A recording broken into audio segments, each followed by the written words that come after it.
Hello everyone, welcome back to the channel Shreya teacher's diary. I hope आप सब अपने CTET की प्रिपरेशन में लगे होंगे और आपकी प्रिपरेशन बेहतर चल रही होगी।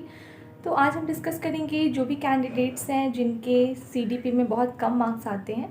तो मैं आपको बता दूं कि मैंने लास्ट ईयर सीटेट का पेपर दिया था, तो मुझे टोटल 110 मार्क्स है पेपर 1 में, और मुझे पेपर 1 में सीडीपी में 28 मार्क्स है आउट ऑफ 30, और पेपर 2 में मुझे 30 आउट ऑफ 30 हैं।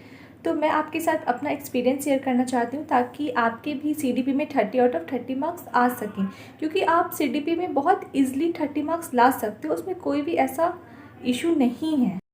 जो भी आपके सिलेबस में दे रखा है आप उसको समझो, क्योंकि सीटेट का जो नेचर है वो समझना बहुत ही इंपॉर्टेंट है। क्योंकि सीटेट जो होता है वो क्वेश्चन लॉजिकल बेस्ड पूछता है और थिंकिंग बेस्ड पूछता है, क्योंकि कितनी बार क्वेश्चंस जो होता है वो आपके टॉपिक से रिलेटेड भी आ जाता है। तो इसलिए सिलेबस को समझना भी बहुत ज़्यादा इम्पॉर्टेंट है। जो सेकंड मोस्ट इम्पॉर्टेंट बात है वो है प्रीवियस ईयर क्वेश्चंस की प्रैक्टिस करना। मैंने आपको पहले वीडियो में भी बताया और अभी भी बार बार यही कह रही हूँ कि आप प्रीवियस ईयर क्वेश्चंस के जितने ज़्यादा हो सके प्रैक्टिस करो, क्योंकि प्रीवियस ईयर क्वेश्चंस ही रिपीट होते हैं। मतलब उसका जो कंटेंट होता है वो सेम रहता है, बस लैंग्वेज चेंज होती है। तो जितने ज़्यादा हो सके आप प्रीवियस ईयर क्वेश्चन की प्रैक्टिस करो। आप डेली एक सेट लगाओ। मैं तो आपको ऑनलाइन क्वेश्चन प्रैक्टिस करने का सजेस्ट नहीं करूँगी, मैं तो आपको कहूँगी कि ऑफलाइन ही आप करो, क्योंकि आपके पेपर ऑफलाइन होने वाले हैं। तो इसलिए आप ऑफलाइन ही पेपर की प्रैक्टिस करो। जो थर्ड इम्पॉर्टेंट पॉइंट है वो है कि आप क्वेश्चन को सबसे पहले अच्छे से पढ़ो और उसको समझो, क्योंकि कभी कभी क्या होता है कि हमें क्वेश्चन हिंदी में समझ में नहीं आती, बट जब हम उसको इंग्लिश में पढ़ते हैं तो हमें अच्छे से समझ में आ जाती है। क्योंकि हिंदी के कोई कोई वर्ड्स बहुत हार्ड होते हैं जो समझने में हमें थोड़ा प्रॉब्लम होता है, और इंग्लिश के वर्ड उसके ईजी होते हैं। तो आपके जो भी क्वेश्चन आएंगे वो आपके बाइलिंगुअल होंगे। तो मैं आपको यही सजेस्ट करूँगी कि आप पहले क्वेश्चन को अच्छे से पढ़ो, उसको समझो कि वो क्या कह रहा है, फिर आप जो चाइल्ड के पर्सपेक्टिव में सोचकर उसका आंसर करो, तो आपका आंसर 100% सही होगा। और जो लास्ट और फोर्थ इम्पॉर्टेंट पॉइंट है वो है, जो भी आपका क्वेश्चन का कंटेंट है उसको आप रियल लाइफ से रिलेट करके समझो।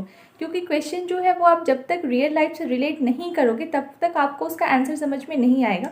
कभी कभी क्या होता है कि क्वेश्चन का 2 आंसर हमें लगता है कि 2 आंसर सही है, बट आंसर तो एक ही सही होगा ना। तो फिर हमें उसमें से कोई एक आंसर को सेलेक्ट करना पड़ता है।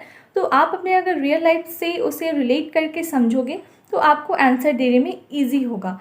तो आपका कल प्री एडमिट कार्ड भी आ गया है, आप सबने तो अपना देख ही लिया होगा, आप सबका होम सेंटर है, तो आपको इजी रहेगा।